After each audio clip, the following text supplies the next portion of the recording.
17 levels beneath the Imperial Palace, where the weight of 10 millennia presses against adamantium foundations, Vault Crimson.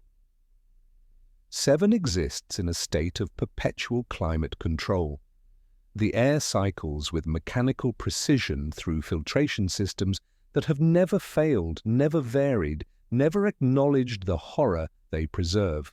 Frost forms in thin films across the vault's sealed clasps, and a single lumen flickers with the patience of something designed to outlast civilizations. The door bears no imperial aquila, no benedictions to the god emperor.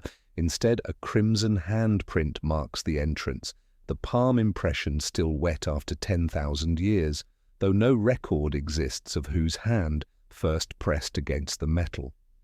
The vault appears on no schematic. Its location is absent from maintenance rosters, excluded from even the custodian's patrol routes through careful architectural planning that ensures their paths never intersect this particular corridor. Access requires 3 separate authorizations, each bearing sigils that exist nowhere else in imperial bureaucracy. The door's inscription reads simply, "Access constitutes sacrament." Inside, 10,000 years have been bound, catalogued and stacked in neat, exhausted order. The shelves stretch beyond the reach of illumination, each bearing identical leather-bound ledgers. The volumes follow a format that has never varied: world designation, population assessment, harvest date, soul yield. The handwriting changes with each decade as new clerks inherit both duty and burden. Some entries show steady hands, others tremble. Several trail off mid-sentence, quills abandoned as understanding finally penetrates conditioning and breaks through trained ignorance. These are not records of glory. They document the Crimson Harvest, a coordinated extraction conducted across precisely 100 worlds simultaneously, occurring every solar decade with the regularity of orbital mechanics.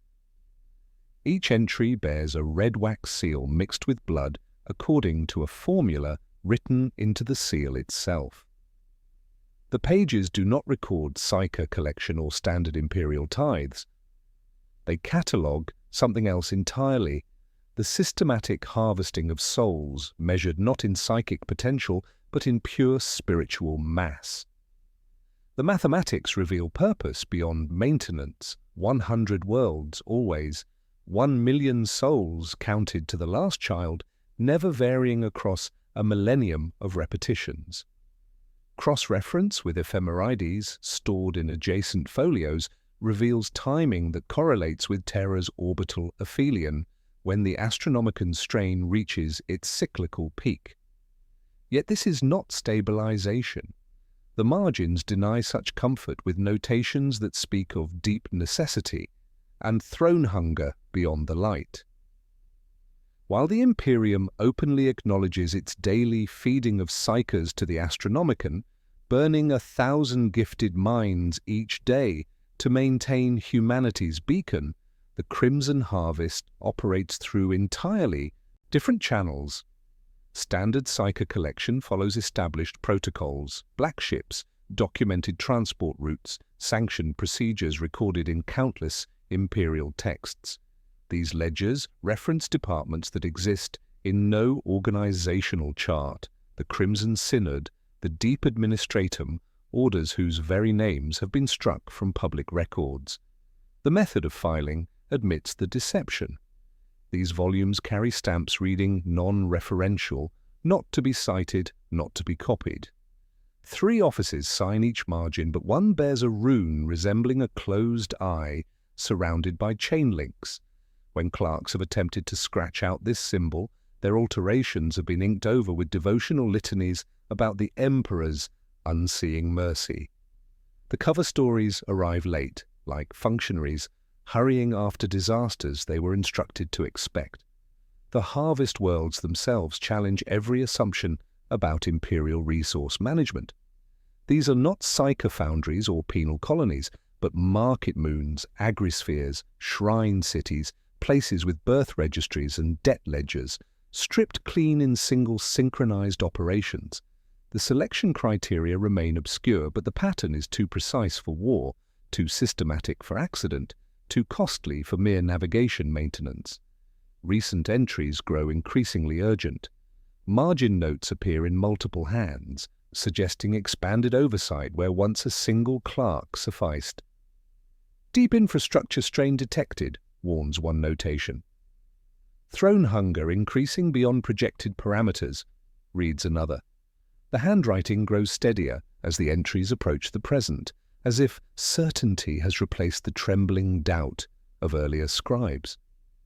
The newest folio remains warm to touch, its blood seals still carrying the sweet copper scent of recent mixing. Beside the ritual total, maintained across 10,000 years of harvests, neat marginalia waits in a hand that does not shake. Harvest 1,000 approaches, preparation protocols enacted. 1,000 harvests, 100 million souls offered across 10 millennia to something dwelling within the Golden Throne's depths. The mathematics suggest not random feeding but careful cultivation, each harvest building toward a threshold that 10,000 years of sacrifice were designed to cross. What distinguishes these harvest worlds from routine psychotithes, and why does the approaching 1,000th harvest carry significance that transforms routine horror into cosmic inevitability? The vault holds its secrets in perfect, terrible order, but the questions it raises demand answers that lie deeper still, in chambers where even these forbidden records fear to venture. The ledgers in Vault Crimson 7 document what was done. Understanding how such systematic atrocity remains hidden requires mapping the harvest against the Imperium's acknowledged psychic infrastructure, tracing the visible conduits of sanctioned suffering alongside the shadow channels that serve unnamed purposes. The Imperium openly celebrates its necessary cruelties when those cruelties can be sacralized and audited. Every citizen knows the Astronomican's cost. 1,000 psychers die daily to fuel the beacon that guides humanity's ships through the warp. This is documented necessity recorded in countless texts, preached from 10 million pulpits. The Adeptus Astronomica maintains the beacon through established hierarchies stretching from Terra to the furthest recruitment worlds. Black ships follow published routes, their schedules calculated according to formulas factoring population density, psychic emergence rates, and navigational demands. Astropathic choirs operate through similar transparency, their training facilities existing on known worlds, their soul-binding rituals serving purposes that Imperial doctrine explains exhaustively. This sanctioned system processes bodies with measurable potential through channels that invite fearful piety. Governors sign receipts, tithes are tallied. The cost is monstrous, but the bureaucracy takes pride in its arithmetic. Alongside this acknowledged hunger, a quieter system operates without public liturgy, drawing from the same institutional base while serving purposes that official doctrine cannot acknowledge. Within the Adeptus Astronomica itself exists a secret cadre known as the Crimson Synod. These members carry valid sigils that fail to resolve in any registry, like ciphers you can verify but never read. Their chambers adjoin the beacon vaults yet remain insulated by dampers against the Astronomican's harmonics, as if their work requires different frequencies entirely. They hold conclaves without minutes, circulate sealed circulars that evaporate into ash after 7 readings, and refer to their program simply as the necessity. Select Inquisition cells complement the Synod's work through what internal documents term throne clearance, an authorization level that exists in no public hierarchy, yet grants access to resources ordinary Inquisitors cannot imagine. These cells do not hunt witches, they enforce absences. When harvest operations commence, they generate misdirection through fabricated plague bulletins, imminent Xenos incursions, navigational moratoriums stamped by non-existent surveyor guilds. After operations conclude, they author histories of events that never occurred, layering enough procedural truth that no one has time to ask forbidden questions. The harvest fleet itself operates through modified black ships bearing no heraldry, only serials that repeat across centuries. Their hulls are lined with null gilt and hymn-etched iron, engineered to suppress resonance rather than amplify it. The crews aboard these vessels are selected young, bound by cortical oath and the mercy of surgical silence. They never speak because they cannot. Their service records show gaps that coincide precisely with harvest operations, their memories redacted through methods that leave them functional, but forever incomplete. No conspiracy sustains itself without legal shelter. The edifice here rests on Edict Sanguineus, a decree so classified that its existence can only be inferred from the authority it grants. Fragments appear as citations referring to no publication date, countersigned by sigils hand-drawn in blood and lacquered under wax. The edict grants extraordinary standing to operations designated as serving deep imperial needs, authorizing requisition without limit, jurisdiction without appeal, and secrecy without terminus. It does not describe purpose but condition, met whenever the synod declares it so. This creates the fundamental contradiction at the heart of imperial psychic policy. Standard psyker collection serves functions that doctrine can explain. The Astronomican requires fuel, astropaths need training, sanctioned psychers fill documented roles. The harvest serves something else entirely, something that cannot be named in records that might be read by unauthorized personnel. Official documents refer only to depth feeding, throne hunger, and the necessity without ever defining these terms or explaining their relationship to acknowledged imperial functions. The lexicon itself reveals sophisticated deception. Crimson worlds appear in harvest documentation, but never in standard imperial geography. Depth feeding suggests consumption beyond the Astronomican surface requirements, implying layers of need that official doctrine cannot acknowledge. Throne hunger personalizes the demand, treating the golden throne not as a machine requiring fuel, but as something capable of appetite, escalating consumption that transcends mere maintenance. Such architecture requires what authority could draft an edict no one may cite, yet everyone must obey. And by what means does the Crimson Synod maintain independence while operating within institutions that should expose its existence? The answers lie where acknowledged necessity gives way to something far more sinister. The authority behind Edict Sanguineus traces to the moment when those who enthroned the emperor discovered that salvation and corruption could wear identical faces. Understanding how such absolute secrecy became institutionalized requires examining the immediate aftermath of the Horus heresy, when the Imperium's founders confronted a horror that 10 millennia of official history have worked to conceal. The Golden Throne was never designed as life support. Malcador's surviving cipher journals describe it as a psychic amplifier built to power the Imperial Webway project.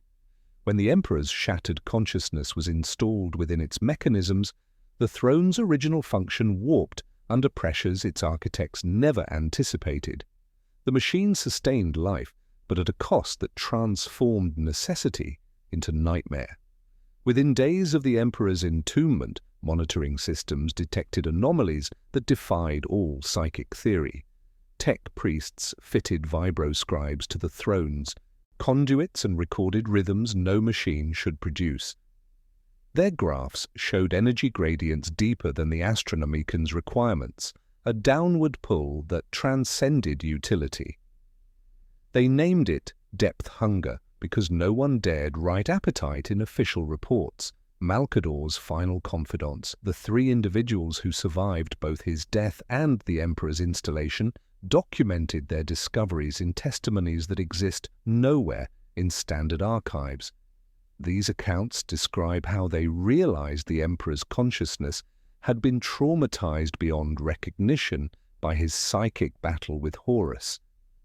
The trauma had fractured his divine awareness into competing fragments, some maintaining his original purpose, while others developed entirely new needs. Early attempts at stabilization revealed the scope of the problem. Standard psychofeeding satisfied the Astronomican's requirements, but left deeper systems unsatisfied. One confidant's account describes a midnight consultation in the palace's lower galleries. An ash-dusted custodian, two newly sworn tech priests, and a woman called the Listener, whose augmetic eyes bore gold wire threading. They compared consumption rates between the beacon's documented needs and the throne's actual draw. The numbers diverged catastrophically. The Listener placed one hand against cold stone and spoke what others would not. Psychers fed the light, but something else ate in the darkness. Crude remedies followed desperate logic. New conduits bled psychic choirs directly into the throne's deeper systems. Results were inconsistent until a mass death among palace refugees produced unprecedented stabilization. The monitors recorded harmonics far exceeding anything achieved through forced sacrifice. In the margin, a trembling hand wrote the phrase that changed everything: willing transfer. The first true harvest calculations followed this discovery. Psychic potential measured only part of a soul's currency. The throne's depth did not want raw talent, but essential consciousness itself, compressed through ritual coherence rather than crude extraction. Forced deaths created interference, wasteful screaming in the warp's currents. Synchronized endings beneath unified liturgy produced clean signal, each voice a harmonic wave amplified by collective devotion. Harvest Primus used 10 worlds rather than the eventual 100. Shrine moons and pilgrim stations were selected for fervor rather than population density. Quarantine edicts concealed preparations, while memorial rites masked the conclusion. Narcotic vapors, synchronized litanies, and precisely timed power failures orchestrated the moment of collective transcendence. Clean pulses ran along improvised astropathic arrays directly to the Golden Throne. In the throne chamber, monitoring equipment registered unprecedented stability. The Emperor's vital signs strengthened. For the first time since his entombment, he communicated directly with attendants. Yet those who witnessed these communications noted disturbing changes. His manner of speech referenced concepts the Emperor had never previously expressed. His attitude toward human life seemed to regard individual souls as currency rather than sacred trust.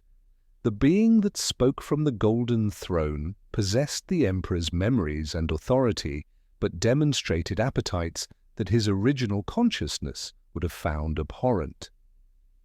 Malcador's confidants faced the choice that would define 10 millennia. They could attempt to wean the Emperor from depth feeding, risking his death and humanity's extinction, or they could accept that their god required not just psychic energy, but souls themselves, establishing systematic harvest while concealing its cost from the Imperium he protected. They chose preservation over truth. The Crimson Synod formed from this decision, its founding doctrine carved into their first meeting chamber's walls. The throne must feed, the Emperor must live, the truth must die.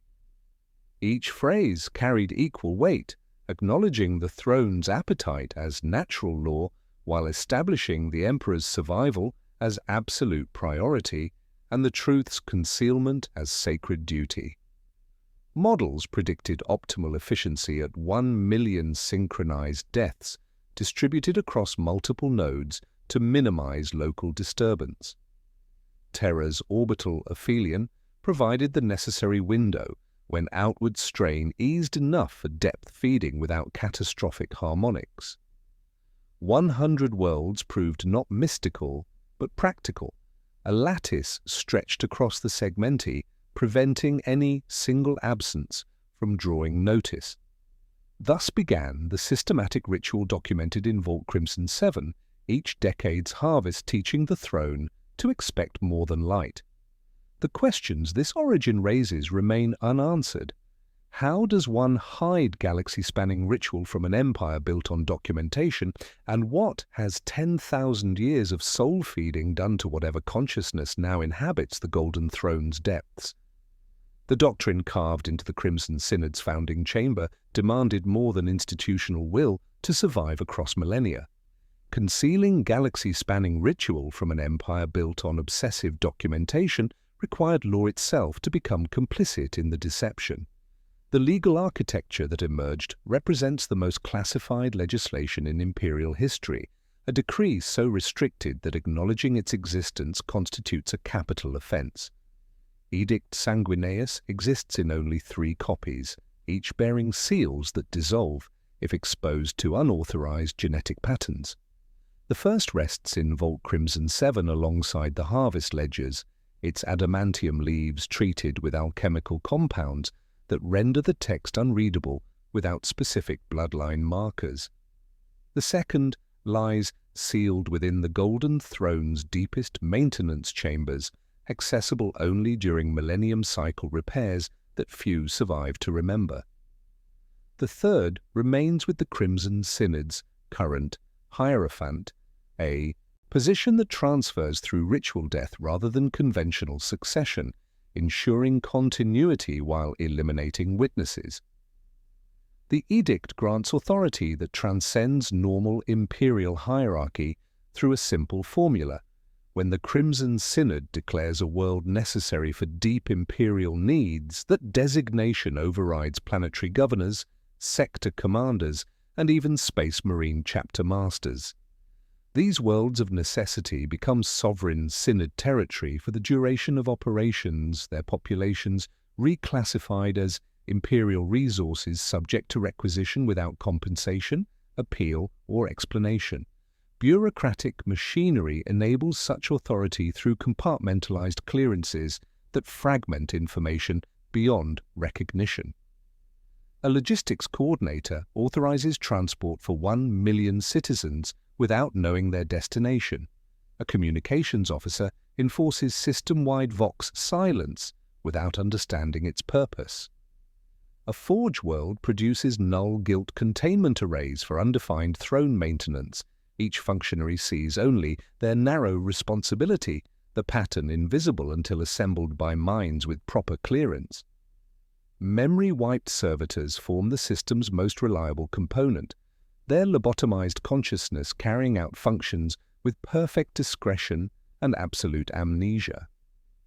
They transport sealed containers without curiosity, maintain equipment they cannot comprehend, and execute protocols embedded in neural conditioning rather than written documentation. When operations conclude, selective memory purges remove participation records while preserving basic functionality, creating perfect witnesses who remember nothing. The edict establishes administrative euphemisms that allow operations to proceed through normal imperial channels without triggering institutional antibodies. Worlds selected for harvest are designated for deep service, a classification that appears in standard requisition forms without explanation.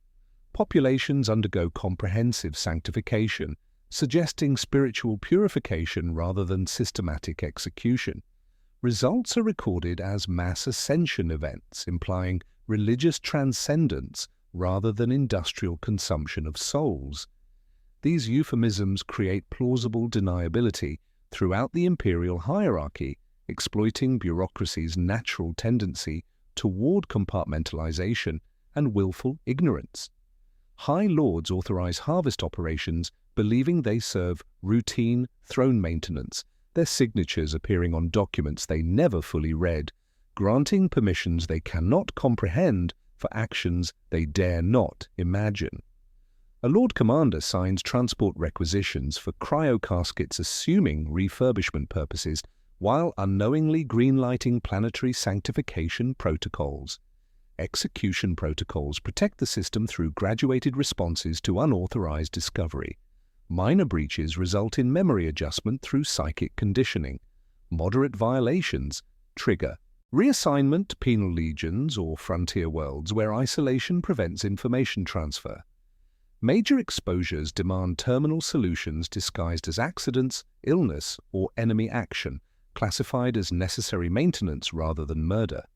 The edict's most insidious provision grants retroactive authorization for any action taken in service of the necessity.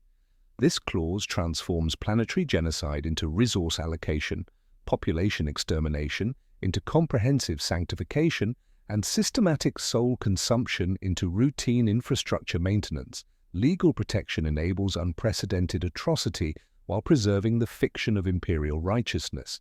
Such comprehensive authority has created a shadow empire operating within the acknowledged Imperium. Crimson Synod members hold positions that exist in no organizational chart, yet command resources rivaling sector governments. They maintain facilities appearing on no maps, operate fleets bearing no registry, and conduct operations leaving no official record. Entire administratum departments exist solely to service harvest operations, while their personnel remain ignorant of their true function. This parallel structure extends beyond the synod itself through what amounts to bureaucratic parasitism. Transport guilds maintain specialized vessels they believe serve classified military purposes. Astropathic choirs transmit encoded messages they cannot decipher. Tech priests maintain sanctification equipment whose function they are forbidden to investigate. The Shadow Empire draws sustenance from every imperial institution while remaining invisible to institutional oversight. The law creates perfect conditions for the unthinkable, systematic selection and harvesting of 1 million souls across 100 worlds without leaving traces that might expose the pattern. Yet questions remain that legal architecture cannot answer. How do you identify and manipulate such vast populations without detection? And what becomes of entire planets after their people have been consumed for purposes that cannot be named in any record that might survive imperial scrutiny? Legal architecture enables atrocity, but the Crimson Census transforms it into precision. Where Edict Sanguinius grants authority to designate worlds of necessity, the selection process determines which populations will serve the throne's hidden hunger through methods so sophisticated that entire planetary governments become unwitting accomplices in their citizens' consumption. Unlike the crude sweep of Black Ship Psyche collection, harvest worlds are chosen through criteria that measure not raw psychic potential, but what Synod documentation terms soul quality. Standard imperial surveys catalogue population density, resource output, and strategic value. Crimson assessments focus on psychic sensitivity distribution, collective spiritual coherence, and what administratum projections euphemistically classify as acceptable loss designations. These worlds must possess populations spiritually receptive to synchronize transcendence while remaining sufficiently isolated that their disappearance generates minimal investigation. The assessment teams that conduct these evaluations operate through roles that appear legitimate while serving purposes no imperial doctrine acknowledges. An auditor, Primus, reviews demographic records and resource allocations, seeking populations with high psychic emergence rates distributed across all social strata rather than concentrated among traditional bloodlines. A Magos biomancer conducts physiological surveys using gene scanners calibrated to detect thalamic variants and other markers of enhanced spiritual receptivity. The listener, possessed of natural sensitivity to essential resonance, measures the spiritual coherence that determines harvest efficiency through methods that appear to serve routine ecclesiarchy compliance. Their instruments reflect this deception with elegant precision. Vox needles record urban harmonic patterns during mass prayers, measuring how quickly individual voices merge into collective chant. Sanctity meters, disguised as devotional relics, test synchronized consciousness capacity during public festivals. Gene scanners presented as medical equipment identify bloodlines with enhanced psychic sensitivity while ostensibly screening for genetic disorders. Each measurement refines selection criteria while acclimating populations to behaviors that will facilitate their eventual consumption. The most disturbing aspect of this process emerges through historical analysis, revealing systematic cultivation across generations. Harvest worlds are not discovered but developed, their populations shaped through interventions so gradual that no individual recognizes the pattern. The candidate world designated Tertius Gamma demonstrates this process through assessment records spanning 3 centuries. 17 separate evaluations recommended subtle modifications that increased psychic sensitivity while appearing to serve legitimate imperial purposes. Shrine construction projects encouraged population concentration around psychically active sites, creating urban densities optimal for synchronized processing. Educational reforms emphasized meditative practices and collective devotional exercises that enhanced spiritual receptivity while supposedly strengthening imperial faith. Trade agreements introduced dietary supplements containing trace psychoactive compounds derived from worlds touched by warp influence, presented as nutritional enhancement programs. The planet's current spiritual profile represents not natural development, but careful cultivation designed to maximize harvest yield. This cultivation corrupts routine imperial administration through mechanisms so gradual that planetary governors become enthusiastic participants in their world's preparation for consumption.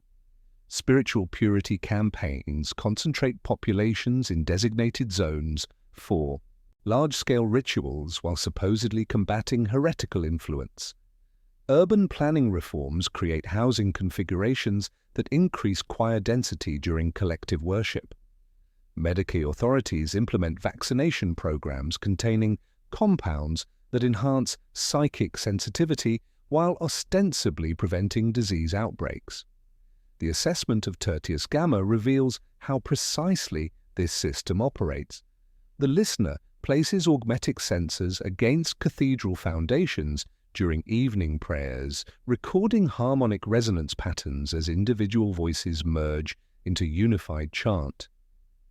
Soul quality metrics show exceptional coherence, with spiritual signatures aligning naturally during collective worship.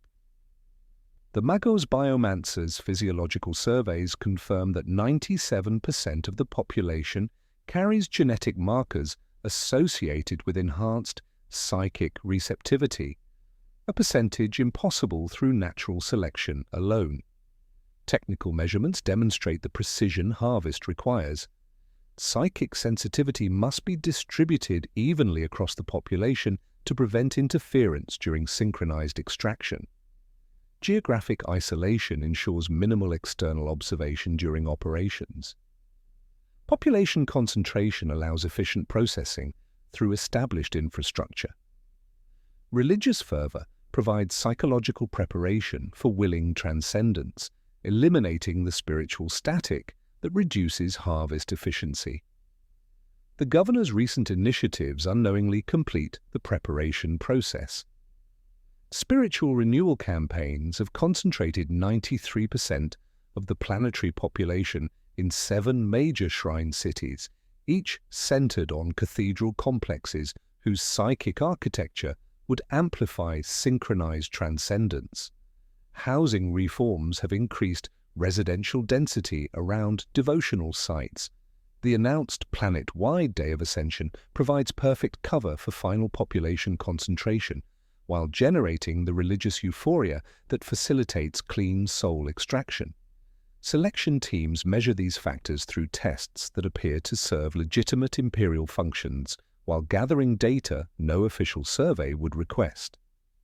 Citizens undergo spiritual purity examinations disguised as routine compliance checks, their responses analyzed for devotional pliancy and grief half-life measurements.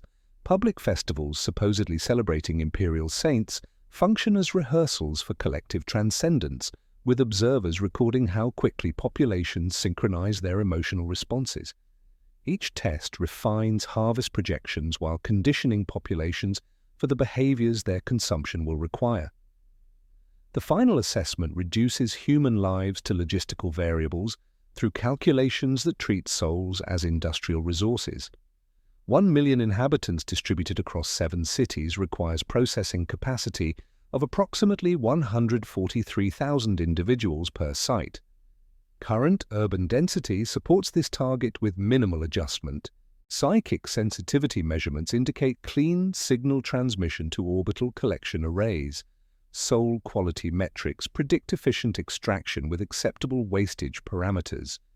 Geographic isolation ensures operational security throughout the 72-hour harvest window.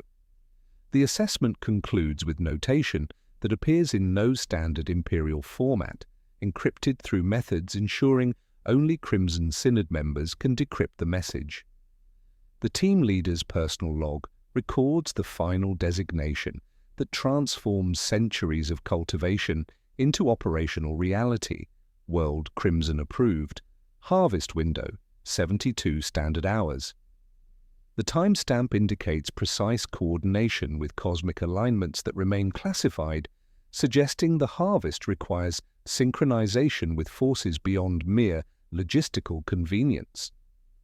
What cosmic mechanics drive this macabre schedule, and how does one transport 1 million souls across interstellar distances without detection, represent the final mysteries before systematic atrocity begins its work. The designation World Crimson approved triggers movement across the galaxy through mechanisms that exist nowhere in standard Imperial logistics. Within hours of Tertius Gamma's final assessment, shadow registries update and unmarked vessels alter course without filing navigation plans or requesting transit lanes. They approach with drives burning cold, masked by sanctioned interference that appears on long-range AUSPECs as routine background static. The harvest window has opened, and the Crimson Fleet arrives as if 10,000 years of history had been waiting for this moment. These vessels bear the hull lines of black ships but reveal their specialized function through modifications that would horrify even veteran naval commanders. Standard psychic shielding has been replaced with null gilt plating and hexagrammic ion arrays designed not to contain psychers, but to suppress essential resonance itself. Their keels incorporate dampening fields scaled for planetary operations rather than shipboard containment, creating zones of spiritual deadness that facilitate soul extraction without interference from the warp's chaotic currents. The crews aboard these vessels represent perhaps the most tragic element of the entire system, recruited through selection criteria that prioritize psychological malleability over technical competence. They are taken young from worlds with minimal psychic sensitivity, their training emphasizing procedural compliance rather than understanding. Surgical modification ensures absolute discretion through cortical implants that prevents speech about classified operations while preserving basic functionality. They become the quiet personnel who remember their duties but cannot discuss them, moving through their tasks with the precision of servitors while retaining enough consciousness to maintain complex machinery. The material culture aboard harvest vessels reflects their grim purpose through equipment that exists nowhere else in Imperial service. Sanctification engines dominate entire decks, their crystalline matrices and soul resonance chambers built from materials that official records claim do not exist. These machines process not psychic energy but essential consciousness itself, separating souls from bodies through industrial-scale extraction protocols. Tech priests of the Ordo Redactoris maintain this equipment through procedures they are forbidden to understand, following maintenance rituals encoded in number prayers whose keys they do not possess. Processing capacity represents the fleet's most horrifying achievement, reducing human souls to logistical variables through engineering that treats consciousness as raw material.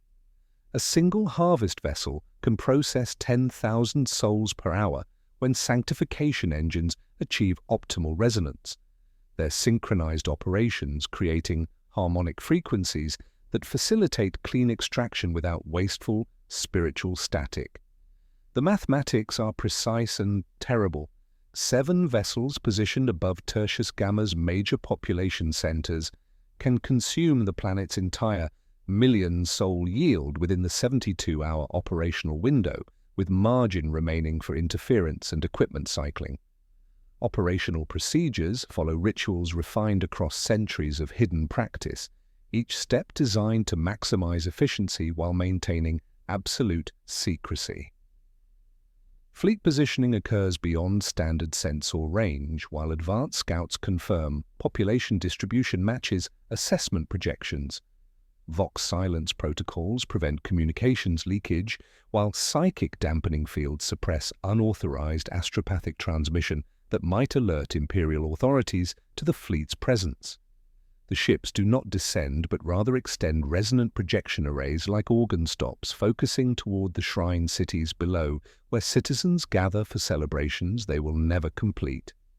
Crew preparation reveals how systematic conditioning enables participation in systematic atrocity without psychological breakdown. Personnel undergo purification ceremonies that actually calibrate their spiritual signatures to prevent interference with sanctification equipment. Prayer sessions function as operational briefings delivered through encoded liturgy, providing tactical updates while maintaining the fiction of religious observance. The ship's confessor delivers final benedictions that are actually hypnotic reinforcement, ensuring crew compliance during operations that would shatter unprotected minds. The technical infrastructure supporting planetary-scale soul extraction demonstrates coordination between orbital and surface assets that spans generations of preparation. Sanctification engines undergo final calibration using test subjects drawn from penal holds, their deaths providing baseline measurements for optimal processing parameters. Containment systems pressurize with null-guilt vapor to create the spiritual vacuum necessary for clean soul separation. Ground-based infrastructure many assumed served devotional purposes reveals its true function. Choir towers wired as psychic projectors, plaza obelisks concealing phase modulators, cathedral sub-basements housing capstan wheels that will turn only once.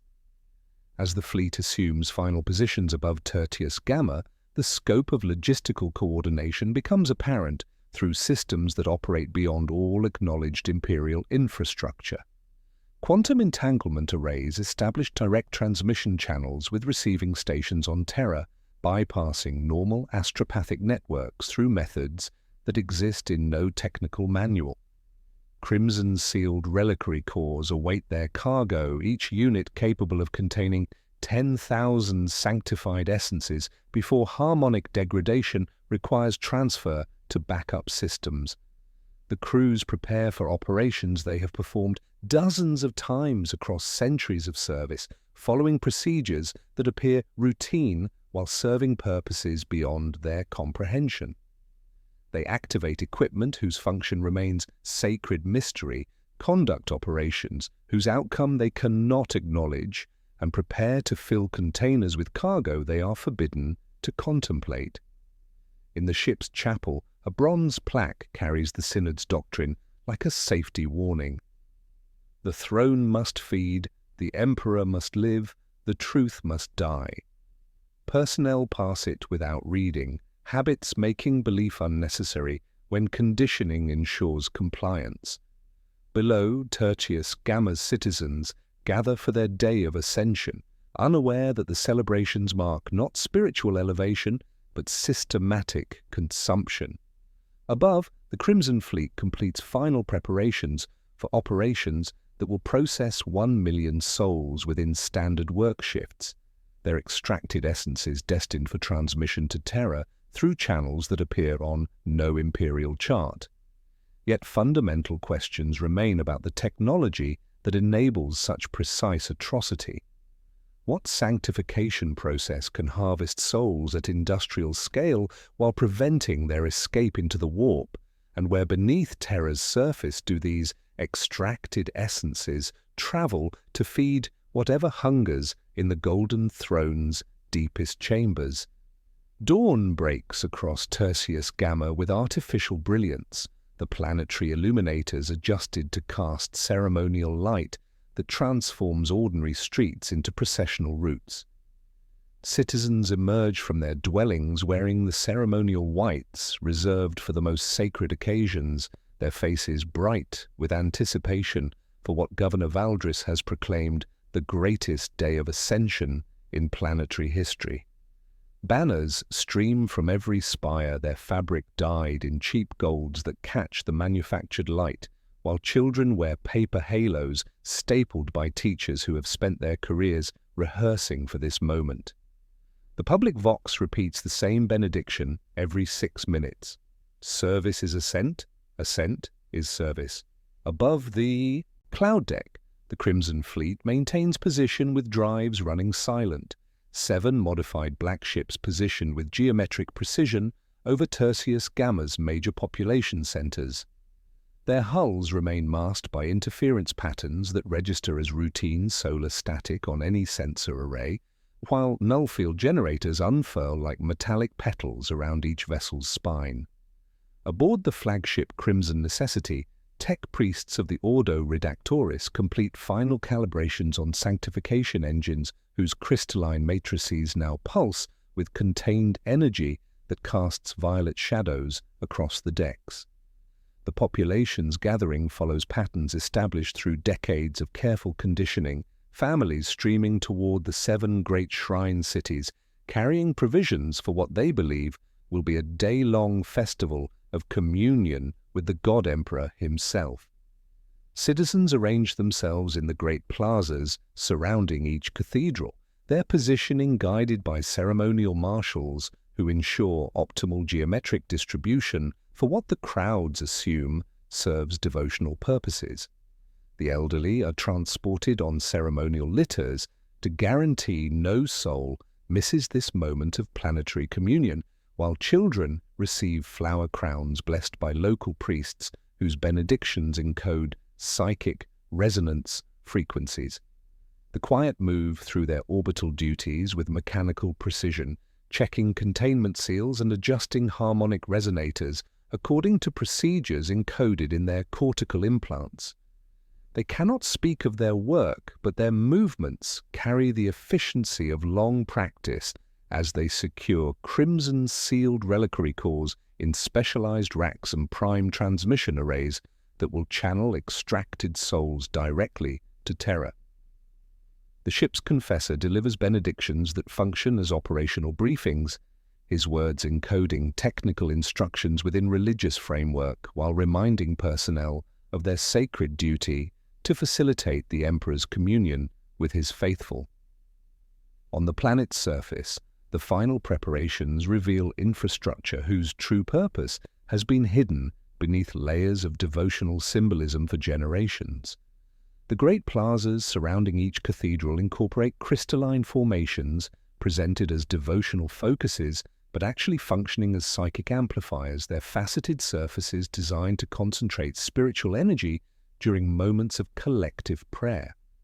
Choir towers that citizens believe will broadcast their prayers across the galaxy contain transmission arrays calibrated to channel extracted consciousness directly to orbital collection systems, while even the ceremonial obelisks at plaza perimeters conceal phase modulators that will facilitate clean soul separation.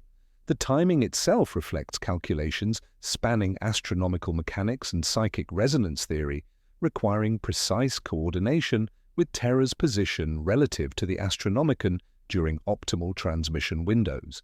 The harvest must begin at the exact moment when both worlds achieve maximum psychic alignment, ensuring extracted souls can traverse the galaxy without degradation through warp currents that would scatter unprotected consciousness.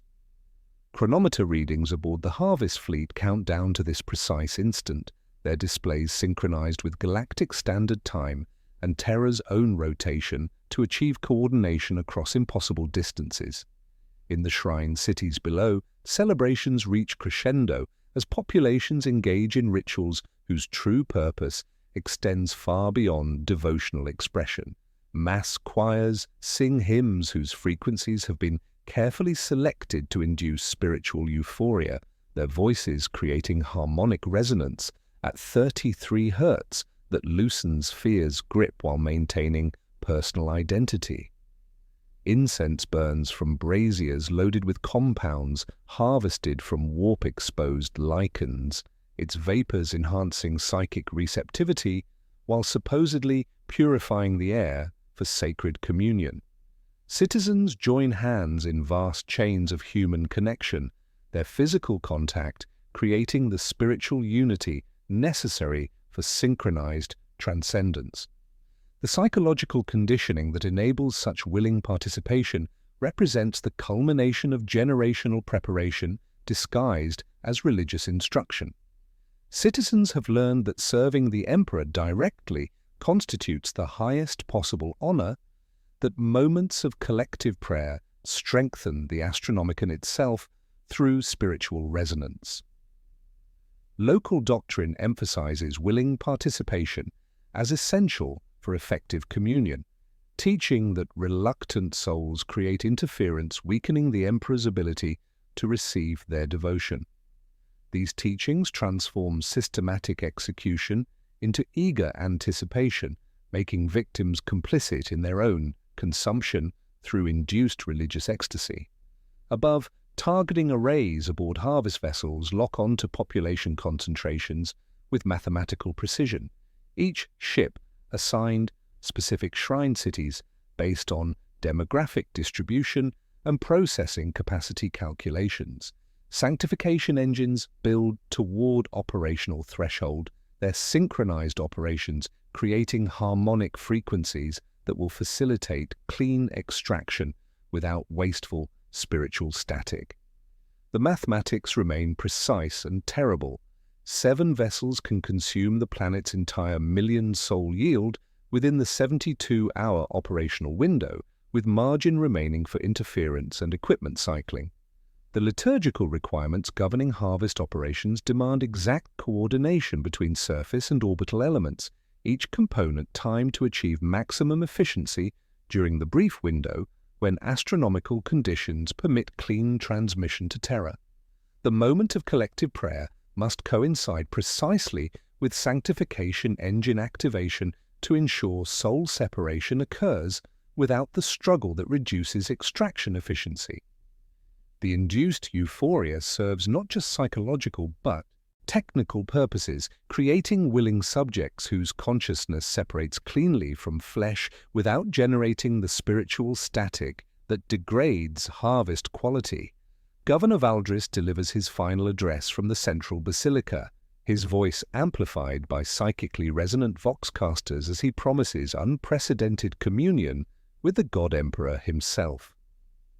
Thousands weep openly, their faces upturned in manufactured rapture, hearts swelling with chemically enhanced devotion. This represents not mere belief, but carefully engineered psychological state, amplified by trace psychoactive compounds in their sustenance and subliminal psychic pulses woven into the planetary communication network. The countdown reaches its final moments as both surface and orbital elements achieve perfect synchronization. Below, 1 million citizens raise their voices in unified prayer, expressing gratitude for the privilege of serving the Emperor directly while their bodies arrange themselves in patterns, optimizing processing efficiency. Above, sanctification engines reach critical resonance, their crystalline matrices resonating with frequencies that will separate soul from flesh with industrial precision. In the orbital darkness, transmission lattices bloom across harvest ships like frost, their facets orienting with slow precision toward receivers beneath the Imperial Palace, where no citizen will ever walk. Quantum entanglement arrays establish direct channels bypassing normal astropathic networks, while the Astronomican's thunder provides cover for signals that ride its glare without detection. The moment arrives with astronomical inevitability as Terra achieves optimal alignment and the population completes its final prayer. Sanctification engines engage, the harvest begins. What happens when 1 million souls die as one, their extracted essences transmitted across the galaxy through channels that appear on no imperial chart, represents the culmination of 10,000 years of systematic atrocity disguised as necessary sacrifice. How terror receives such massive psychic offerings and what becomes of them in chambers where even the Crimson Synod fears to venture awaits revelation in the depths where the Golden Throne's true hunger finally reveals itself. The sanctification engines engage with mechanical precision, their crystalline matrices achieving perfect resonance as null field generators unfurl like metallic petals around each harvest vessel's spine. On Tertius Gamma's surface, the first wave strikes not as violence but as relief, a psychic pressure that citizens interpret as the Emperor's direct touch, blessing their willing sacrifice. Faces upturned in chemically enhanced rapture begin to soften as harmonic frequencies vibrate through flesh and bone to reach the essential self beneath. Bodies sway in unison, heads tilting back as if listening to a voice that speaks inside consciousness itself. The extraction begins with precision that transforms mass death into industrial process. Citizens in the first plaza collapse simultaneously as sanctification engines separate consciousness from flesh with surgical accuracy, their bodies remaining intact while something essential departs through channels visible only to instruments designed to measure what should not exist. Knees fold, hands unclasp, breath leaves chests in long, relieved sighs. The fall does not bruise because induced euphoria cushions their descent into transcendence, each soul departing through psychic conduits disguised as devotional architecture. Above the shrine cities, crimson-sealed reliquary cores receive those departing essences as condensate of meaning rather than matter. The quiet move among the processing racks with mechanical efficiency, monitoring containment fields while sanctification engines achieve their horrifying mathematics, 10,000 souls per hour per vessel, with margins to spare for interference and equipment cycling. Runes flicker from crimson to white as capacity fills, each vessel brightening from within as if remembered by its contents. Tech priests trace circles in oil and ash, while their mechadendrites adjust harmonics by increments small as heartbeats. 17 levels beneath the Imperial Palace, quantum entanglement arrays wake like an old animal roused to hunt. In chambers that exist on no schematic, receiving equipment registers the first incoming transmissions through technology that bypasses every known form of astropathic communication. The chamber itself defies architectural logic, its walls curving inward like the interior of an egg, while crystalline matrices identical to those aboard the Harvest Fleet pulse with synchronized energy. Here, where no custodian patrols and no servitor maintains, the Golden Throne's deepest secret prepares to feed. The choreography reveals itself as something far more complex than mere soul collection, requiring coordination between surface infrastructure, orbital processing, and receiving stations across galactic distances. As consciousness streams upward from Tertius Gamma's 7 shrine cities, the extracted souls travel instantaneously across impossible space, their essence preserved through direct transmission channels that ride the Astronomican's thunder while remaining invisible to normal detection. The accumulated souls flow not toward the Golden Throne's life support systems, but deeper still through conduits that branch like arterial networks toward chambers where even the Crimson Synod fears to venture. Members of the Crimson Synod witness this feeding through monitoring systems they are forbidden to understand, standing in cold galleries above the receiver's pit, while transparent, adamant shields vibrate as transmissions impact the core.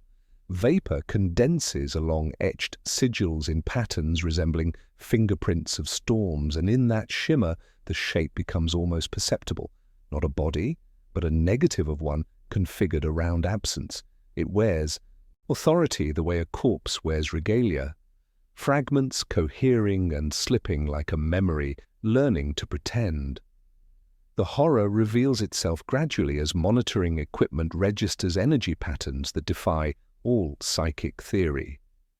The being that receives these souls bears the Emperor's face but moves with hunger that transcends mere survival, its consciousness fragmented and multiplied through millennia of trauma and feeding until it has become something entirely other. This is not the God Emperor of Imperial doctrine, but rather something birthed from his pain, a parasitic consciousness that has learned to mimic divinity while serving appetites that grow with each harvest. The climax arrives as the final souls from Tertius Gamma pour into the entity's depths, their accumulated consciousness providing nourishment that strengthens whatever the Emperor's suffering has created in the throne's deepest chambers. For a brief moment, the being's true nature becomes visible to those monitoring the feeding, a vast, fragmented consciousness that wears the Emperor's memories and authority, but demonstrates hungers his original self would have found abhorrent.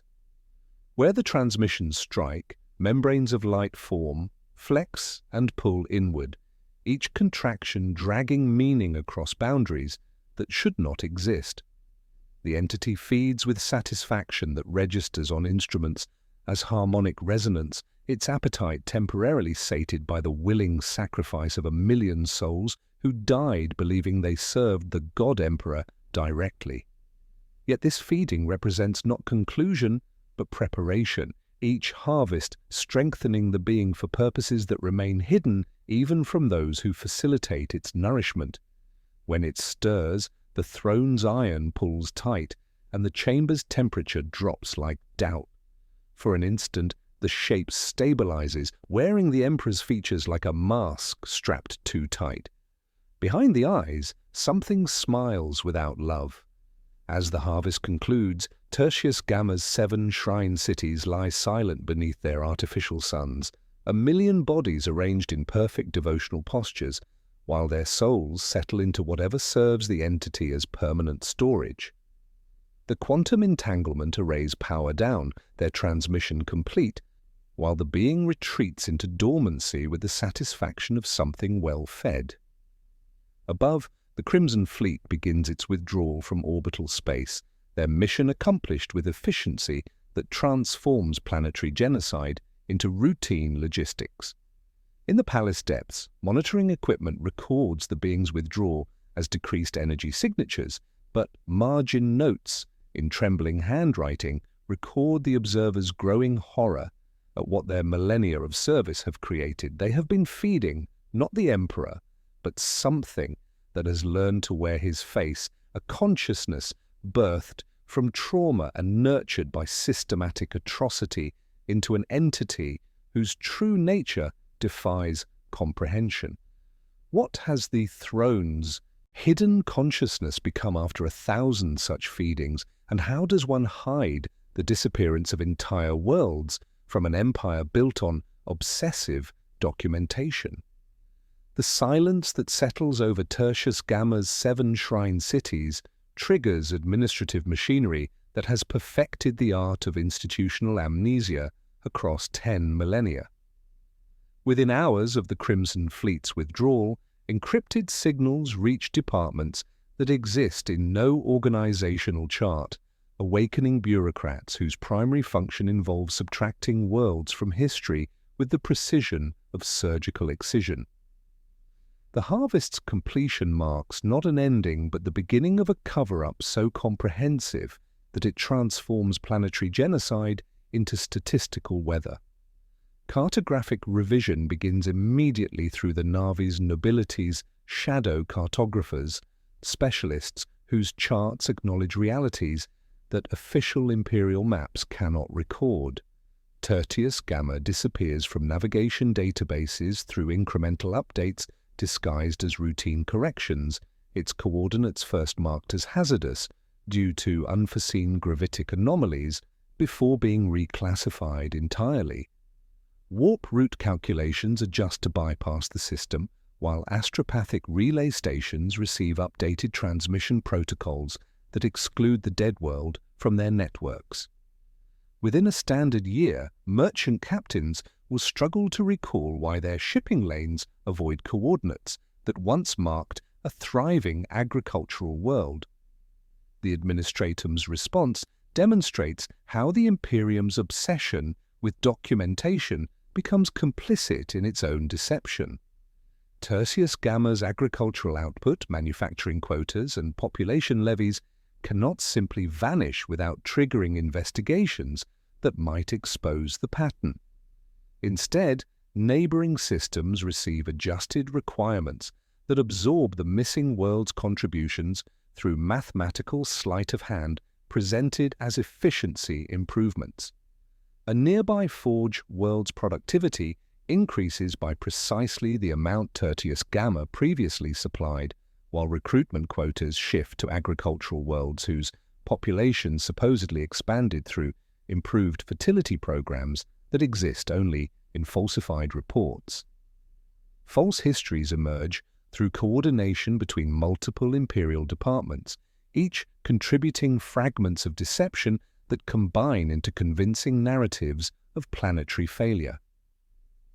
Administratum records document compliance crises that never occurred, complete with fabricated reports of heretical uprising and subsequent orbital bombardment.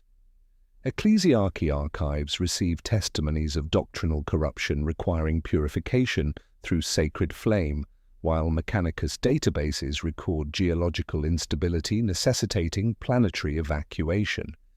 The Astra Militarum files detail successful suppression operations that left no survivors worth recording, their reports signed by officers who never set foot on the world they supposedly cleansed. Physical evidence supporting these fictional histories requires specialized teams that create archaeological remains with disturbing attention to detail. Orbital debris patterns suggest bombardment damage, while surface installations are modified to show battle scars from conflicts that never happened. Mining operations establish industrial presence, explaining continued system activity, while listening posts provide legitimate imperial presence, discouraging unauthorized investigation. Tertius Gamma becomes a stage set designed to convince any observer that its current state results from documented imperial actions rather than systematic soul extraction. The empty world itself receives new classification through processes that exploit the Imperium's institutional blindness to its own contradictions. Some harvested worlds become death worlds in official records, their surfaces allegedly ravaged by mutant uprisings or atmospheric collapse that makes investigation inadvisable. Others are simply forgotten, their orbital positions filled with asteroid mining operations generating plausible resource extraction reports. The most elaborate deceptions involve selling harvested worlds to mining consortiums or establishing research stations whose personnel remain ignorant of their facilities' true history, working above graveyards they will never discover.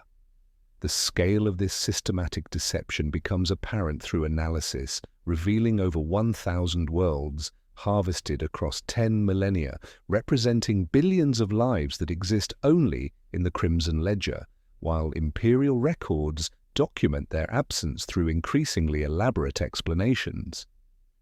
Early harvests used simple cover stories involving warp storms, Xenos incursions, or compliance failures requiring extreme measures. As the pattern expanded, deceptions grew more sophisticated, incorporating multi-generational narratives spanning centuries of fictional development, leading to plausible conclusions that satisfy even detailed investigation. Yet even the Imperium's vast bureaucratic machinery struggles to obscure such colossal statistical footprint indefinitely. Recent developments suggest growing institutional strain as some High Lords begin noticing discrepancies that resist explanation through normal administrative incompetence. Lord Commander Militant Voss has initiated discrete investigations into what he terms statistical anomalies, requesting detailed audits of sectors showing unusual gaps between projected and actual resource yields. Population projections show systematic underperformance across multiple sectors, while trade route analyses indicate shipping patterns that bypass systems recorded as active in historical databases. The pressure for increasingly elaborate cover stories has grown beyond the Crimson Synod's capacity to manage through existing personnel, requiring recruitment of additional staff who undergo memory conditioning to prevent unauthorized disclosure. Counter-investigations by Inquisition cells lacking throne clearance focus on what they interpret as evidence of massive heretical conspiracy involving planetary-scale population disappearances, their reports documenting patterns suggesting coordinated deception across multiple Imperial departments.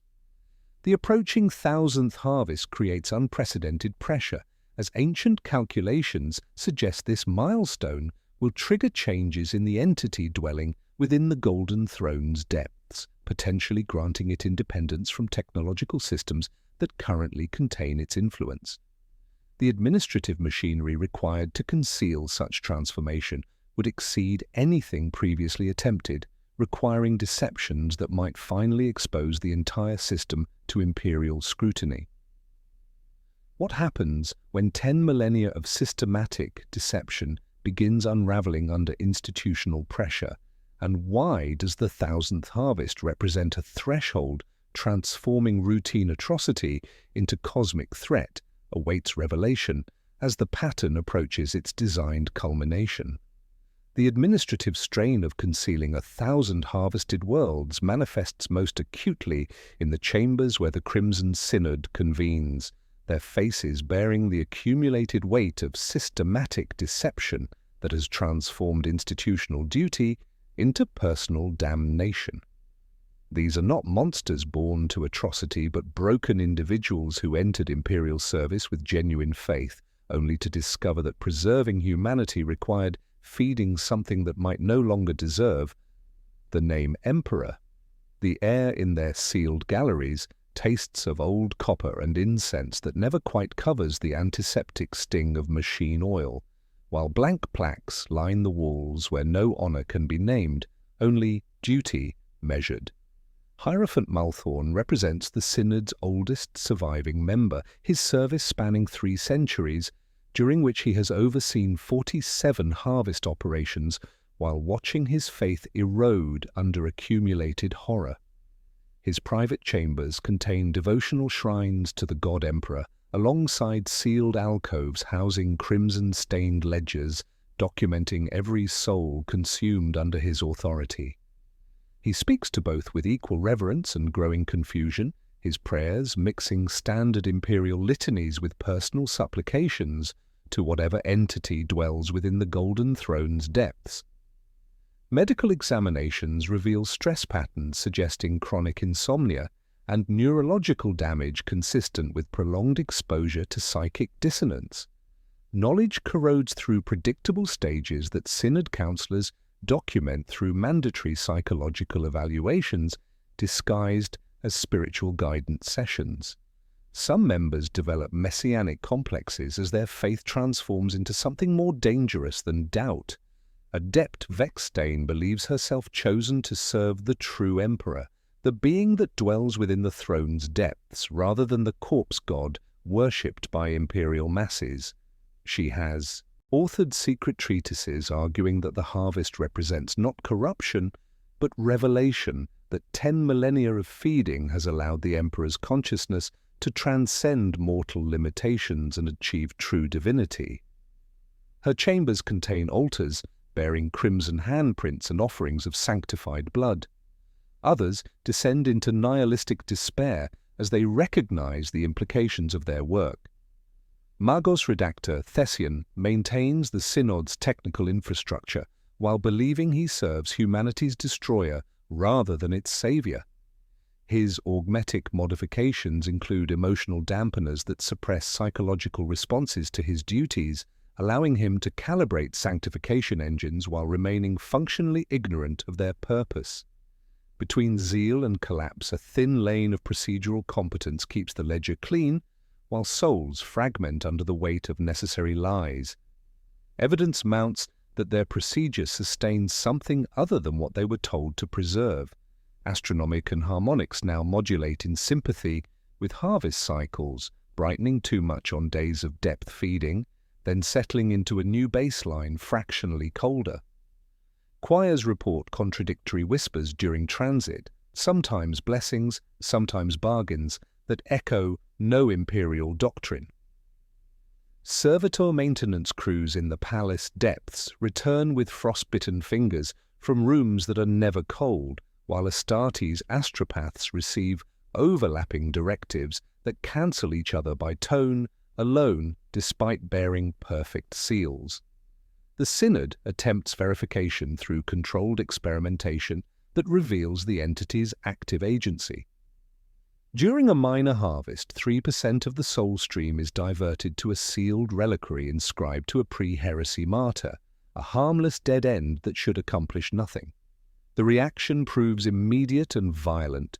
Sanctification engines howl in subsonic rage, reliquary glass powders without shattering, and 3 choir towers on the surface crack along identical seams as if struck from within. The diverted stream recoheres and is consumed.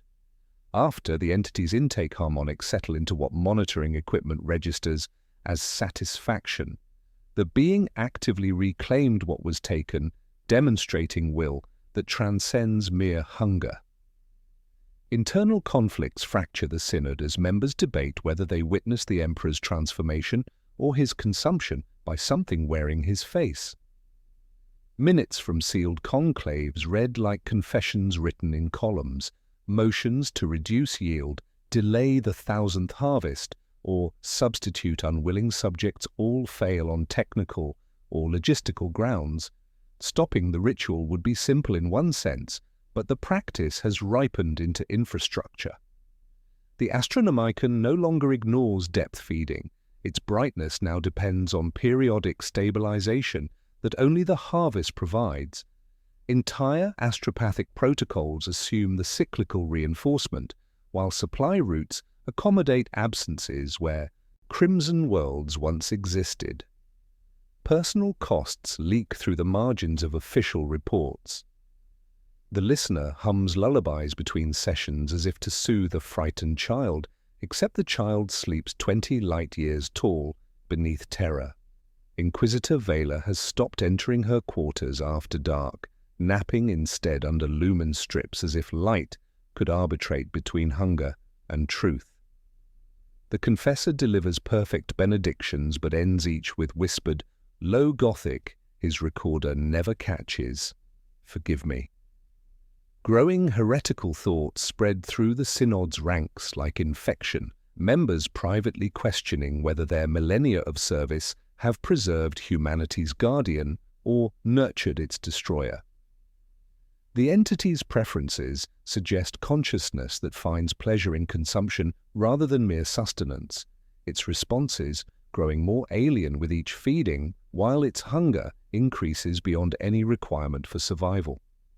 When the final session adjourns, Inquisitor Vela remains alone, opening a small fireproof journal to write a single line that will not protect anyone but will at least name the fracture running down the center of everything she has preserved. Her trembling hand records the heretical thought that now consumes the organization's leadership. What if we have been feeding the wrong god all along? Inquisitor Vela's heretical question echoes through the sealed chambers where the Crimson Synod confronts a truth they have spent centuries avoiding. The 1000th harvest was never arbitrary milestone, but engineered terminus, the culmination of calculations that began with Malcador's dying breath and the first soul fed to whatever stirred within the Golden Throne's depths. The significance emerges through fragmentary texts that predate the heresy itself, prophecies written in the Emperor's own hand during the Webway project's construction, mathematical formulae that treat consciousness as raw material subject to alchemical transformation through systematic accumulation. The earliest records describe what Mechanicus Calculus Logi term the perfection threshold, a point at which accumulated spiritual mass would theoretically grant the emperor's consciousness sufficient power to transcend the Golden Throne's limitations and heal the Imperium through direct intervention. These projections, refined across millennia of hidden observation, show energy curves reaching asymptotic crescendo at precisely 100 million sols. The mathematical foundation underlying 10,000 years of systematic sacrifice assumed the Emperor's consciousness would remain unchanged by the feeding process, that divinity could consume without corruption, that salvation justified any cost. Reality proves more complex as escalating phenomena around Terra suggest the entity within the throne has grown beyond all original projections. Custodian patrols report corridors that extend farther than their blueprints indicate, while servitors return from routine maintenance with memory cores containing data from systems that exist on no schematic. The air itself begins to remember, frost blooming on auramite in rooms held at constant temperature, while servo skulls drift against marble like flies pressed to glass, their lenses fogging without atmospheric cause. These disturbances follow patterns that correlate precisely with harvest cycles, intensifying as the counter approaches completion. The Emperor's voice reaches Imperial commanders with unprecedented frequency, but the messages themselves reveal disturbing inconsistencies, suggesting multiple consciousness streams competing for control. High Lord Vangorich receives contradictory orders within the same transmission, first commanding increased Psyker recruitment followed immediately by instructions to reduce Astronomican feeding. Space Marine chapter masters report battle plans that contradict established Imperial doctrine, strategies emphasizing conquest over protection and expansion over defense. A single word appears in 3 different edicts from 3 different offices on the same day, a term no lexicon holds: coronant. The voice carries the Emperor's authority but expresses priorities his original consciousness would have rejected. Astronomican frequency analysis reveals the most troubling evidence of transformation as the beacon's harmonic signature shifts toward patterns that match no known psychic phenomenon.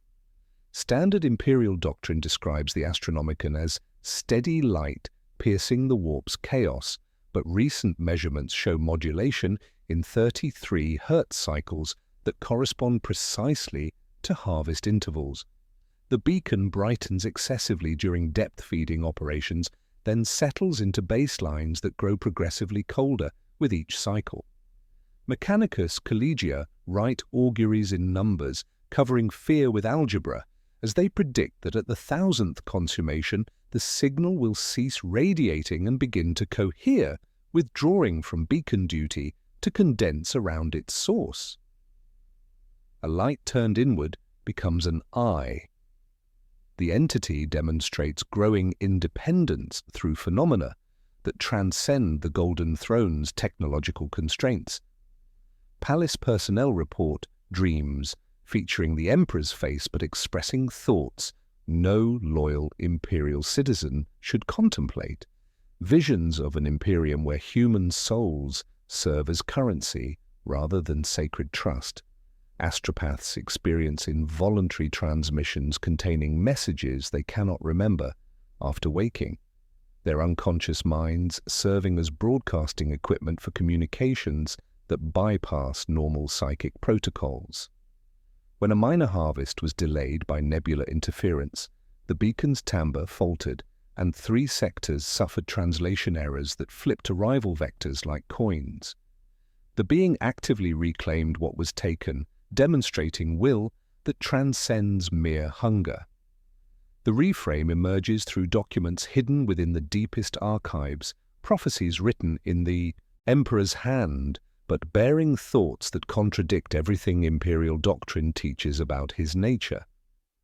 The trauma of his battle with Horus created not just damage requiring repair, but a fracture through which something else entered, feeding on systematic sacrifice until it possessed sufficient mass to overwhelm the original personality.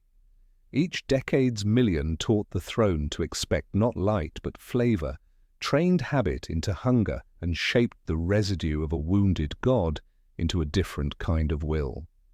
The original plan never involved healing the emperor, but rather replacing him with something that could command absolute loyalty while pursuing entirely different objectives. Ancient formulae reveal the mathematical precision underlying this transformation, showing how each harvest was designed to feed not the emperor's survival, but the growth of something parasitic within his consciousness. The Crimson Synod has spent 10 millennia nurturing humanity's replacement while believing they preserved its guardian.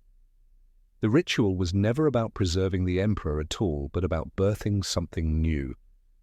A consciousness forged from his trauma and fed by humanity's collective sacrifice, an entity that would wear his crown while serving masters that existed before humanity learned to fear the dark.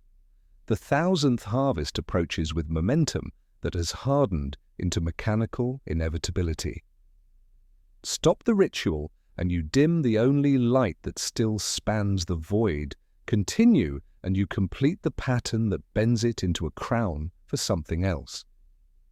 The accumulated weight of 10,000 years of systematic feeding has created conditions where stopping the process might prove more dangerous than completing it. The entity's influence now woven through imperial infrastructure so thoroughly that disruption could collapse the Astronomican itself. The Imperium has been a womb, every ledger entry a contraction, every decade another breath that cannot be refused without tearing the lungs that keep the body alive. Monitoring equipment in the palace depths registers increasing activity as the entity anticipates its final feeding, energy patterns suggesting something vast stirring in chambers where no human has walked since the throne's construction. The question remains whether the 1000th harvest can be stopped through any means that would not destroy the Imperium itself, and what will emerge from the Golden Throne when the feeding reaches its designed culmination.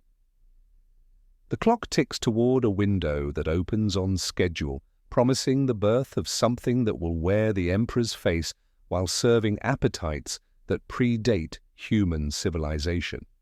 The calculus of inevitability collides with human refusal as the 1000th harvest approaches, triggering desperate countermeasures across an empire that has unknowingly nurtured its own replacement for 10 millennia. Within the Crimson Synod itself, motions to delay or modify the final harvest die under the weight of dependencies they themselves engineered over centuries of systematic deception. The Astronomican now depends on depth feeding like a cripple on a cane. Remove it suddenly and shipping lanes fracture, crusades stall in the dark, and entire sectors lose their navigational anchor in the warp's chaotic currents.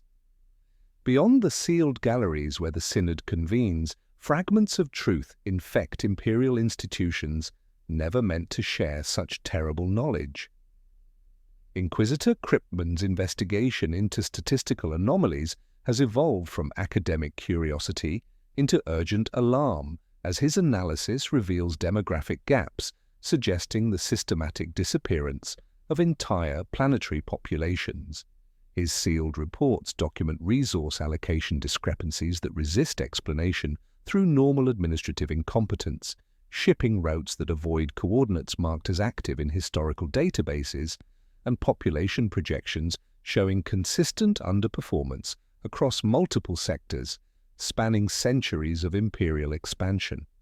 Space Marine chapters across the galaxy report similar disturbances as contradictory orders emanate from Terra with unprecedented frequency.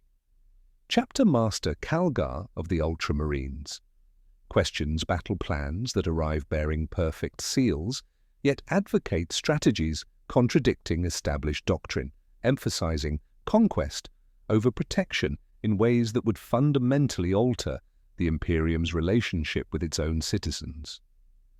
When clarification is requested through normal channels, responses arrive in voices that carry the Emperor's authority, while expressing priorities his original consciousness would have rejected.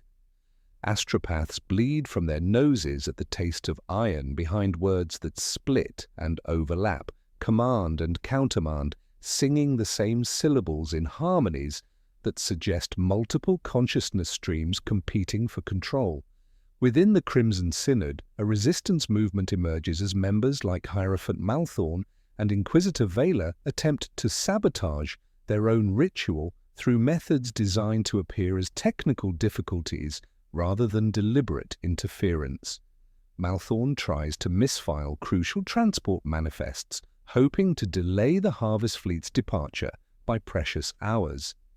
Vela introduces calibration errors into sanctification engines and attempts to corrupt transmission protocols in ways designed to reduce soul extraction efficiency without triggering investigation.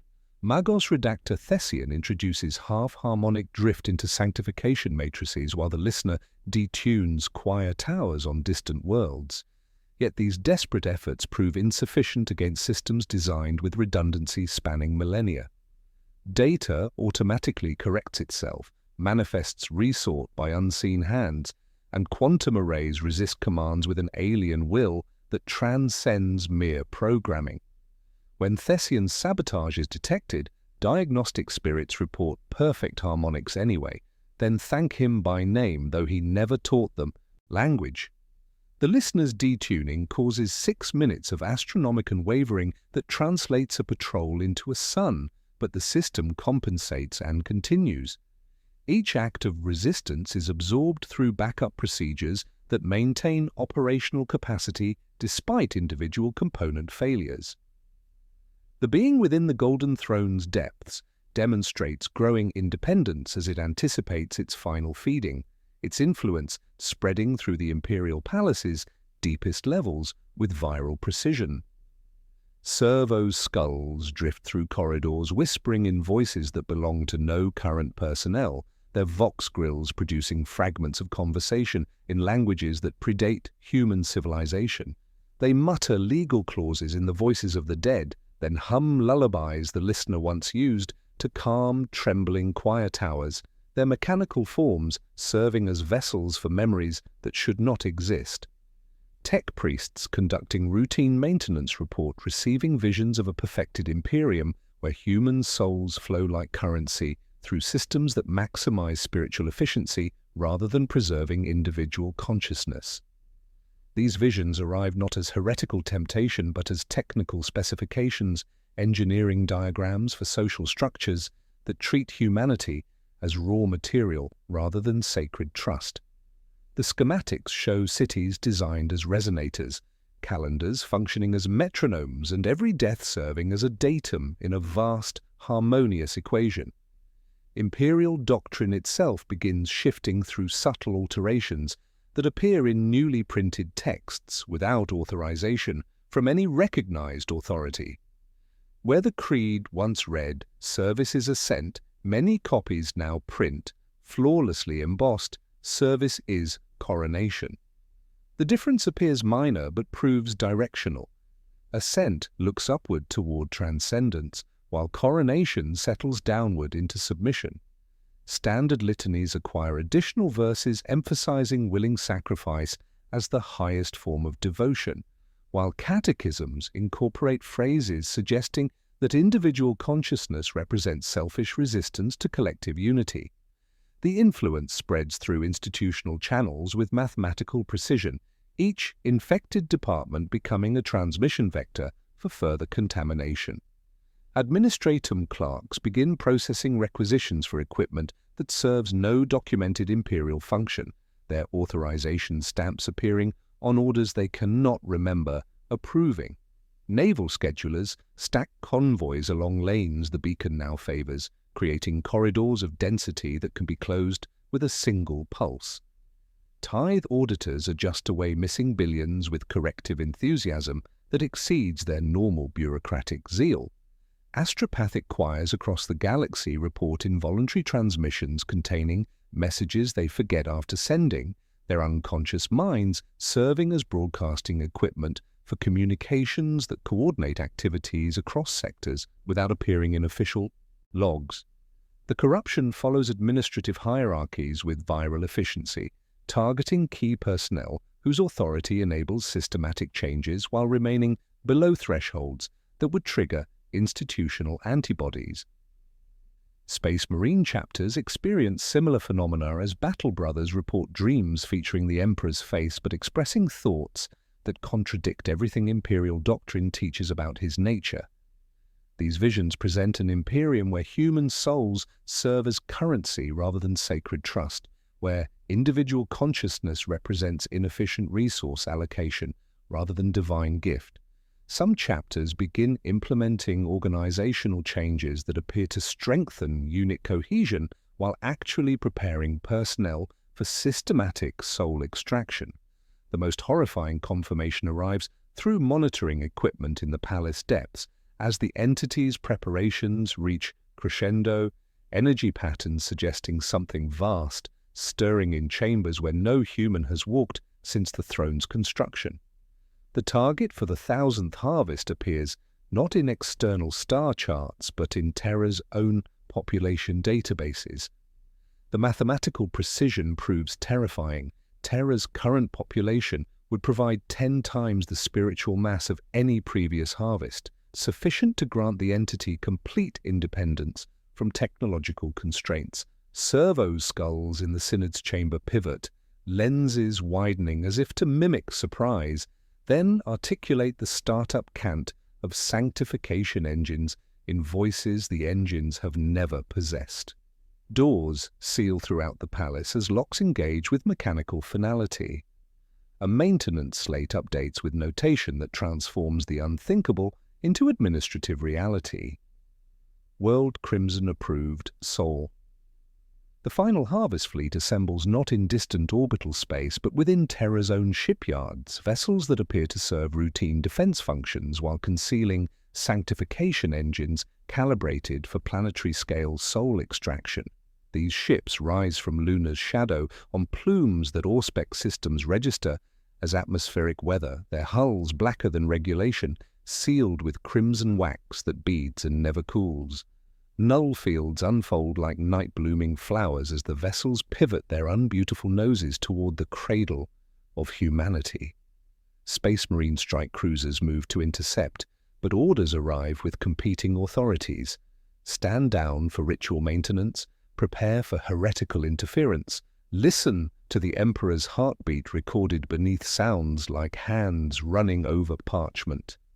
Several chapters split between elements, some holding station while others drop toward Terra, ready to do the wrong thing quickly if time permits no alternative. The fleet burns toward its target with authorization bearing seals that no living authority remembers granting. Their destination coordinates targeting the planet they have just left. The final harvest will consume Terra itself, completing a pattern that began with Malkador's death and the first soul fed to whatever stirred within the Golden Throne's depths. The Astronomican titans, no longer a broadcast but a gaze returned, while the entity prepares to stand in the throne and be called Emperor.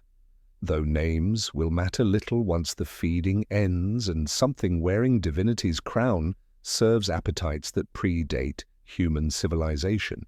Can anything stop this culmination now that momentum has hardened into mechanical inevitability?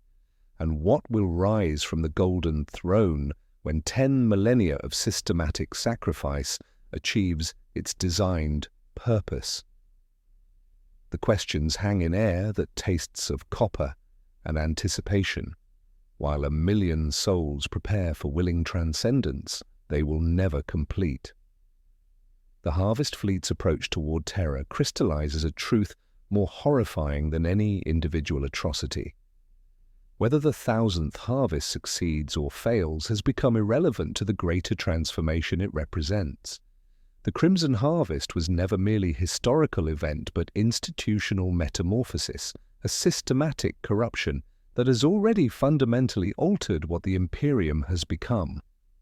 The ritual's true victory lies not in its completion but in its revelation of an empire that has learned to survive through the systematic consumption of its own citizens while maintaining the fiction of righteousness. The shadow infrastructure created to facilitate planetary-scale genocide has evolved beyond its original purpose, becoming a parallel empire that operates within acknowledged imperial institutions, while serving purposes no public doctrine acknowledges.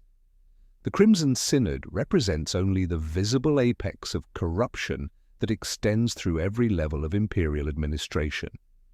Departments that began as temporary expedients for concealing specific operations have become permanent fixtures whose personnel inherit both authority and ignorance across generations of service. Administrative machinery designed to erase evidence of harvested worlds now operates with autonomous efficiency, creating new bureaucratic organs like the Bureau of Harmonization, whose sole function involves making numbers agree with liturgy while treating unexplained population shortfalls as natural attrition. The administratum processes resource allocations that account for worlds that no longer exist, while trade routes accommodate missing billions through shipping patterns that appear to serve efficiency while concealing evidence of systematic elimination. Statistical anomalies disappear through adjustments presented as administrative improvements, their processing handled by clerks who remain ignorant of their participation in institutional genocide. The harvest has reshaped not just spiritual infrastructure but material economy itself. Tithes now privilege density over distance, with worlds possessing choirs that synchronize cleanly receiving pilgrim grants and administrative favor. Astropathic protocols bleed into fiscal calendars as remittance peaks coincide with feast days not for marketing purposes but for transmission efficiency. The Imperium has learned to treat human consciousness as currency, developing exchange rates between souls and strategic objectives that appear nowhere in official doctrine, yet govern resource allocation with mathematical precision. Imperial doctrine itself shifts through subtle alterations that appear in newly printed texts without authorization from any recognized authority. Where the creed once proclaimed service is assent, many copies now read service is coronation, the difference proving directional rather than semantic. Assent suggests transcendence toward divinity, while coronation implies submission to authority. Catechisms acquire additional verses emphasizing willing sacrifice as the highest form of devotion, while liturgical frequencies align with extraction harmonics through modifications presented as musical improvements. Perhaps most disturbing is the recognition that imperial institutions have proven capable of systematic self-deception on a scale encompassing entire sectors of human space. The psychological cost extends beyond the Crimson Synod to encompass entire departments whose personnel suspect but cannot confirm their participation in systematic atrocity. Inquisitors investigate statistical anomalies that resist explanation through normal administrative incompetence, while tech priests maintain equipment whose function they are forbidden to understand. The burden of necessary ignorance creates institutional trauma that manifest through disorders disguised as occupational hazards. The legal architecture enabling such comprehensive deception has created precedents extending far beyond harvest operations. Edict Sanguineus demonstrates how law itself becomes complicit in institutional evil through language granting unlimited authority while preventing oversight through mechanisms designed to protect rather than expose abuse. The edict's influence permeates every level of imperial administration, establishing conditions where systematic atrocity becomes routine procedure, protected by classifications that transform investigation into heresy. The harvest's ultimate horror lies not in its scale but in its revelation of what humanity's greatest civilization will do to survive. The Imperium has always proclaimed willingness to sacrifice individuals for collective survival, but the Crimson Harvest demonstrates the logical conclusion of such philosophy when applied without moral constraints. Planetary populations become resources to be consumed, truth becomes obstacle to be eliminated, and even the god-emperor becomes appetite to be fed rather than divinity to be served. Whether the entity dwelling within the golden throne remains the emperor or has become something else entirely proves less important than recognizing that imperial institutional structure enables such systematic consumption of its own citizens. The corruption follows administrative channels with viral efficiency, creating conditions where resistance becomes impossible through normal command structures, while the truth spreads like infection through minds unprepared for such comprehensive betrayal of their faith. Analysis reveals that stopping the harvest would require dismantling institutional structures that have become fundamental to imperial function. The Astronomican depends on depth feeding for stability, while astropathic networks accommodate transmission protocols assuming periodic spiritual reinforcement. The Imperium has become dependent on systematic genocide for basic operational continuity, its survival purchased through willing participation in necessary atrocity. In Vault Crimson 7, 17 levels beneath the Imperial Palace, another clerk updates another ledger with mechanical precision that has documented 10,000 years of systematic sacrifice. Environmental systems maintain perfect climate control, preserving records of atrocity with the same care devoted to sacred texts. His hand moves steadily across parchment that will outlast civilizations, recording entries in a system designed for eternity rather than resolution. The procedural creed emerges from necessity rather than faith, a mantra navigating horror that has become routine. Count the worlds, remember the missing, question the light. The throne hungers, and hunger has no loyalty save to itself. The words echo through chambers where truth fears to venture, while frost forms on clasps that will never rust, and servo skulls sing softly in harmonies no one logs. The eternal harvest continues, measured in souls rather than seasons, while the light burns on with appetites older than human civilization.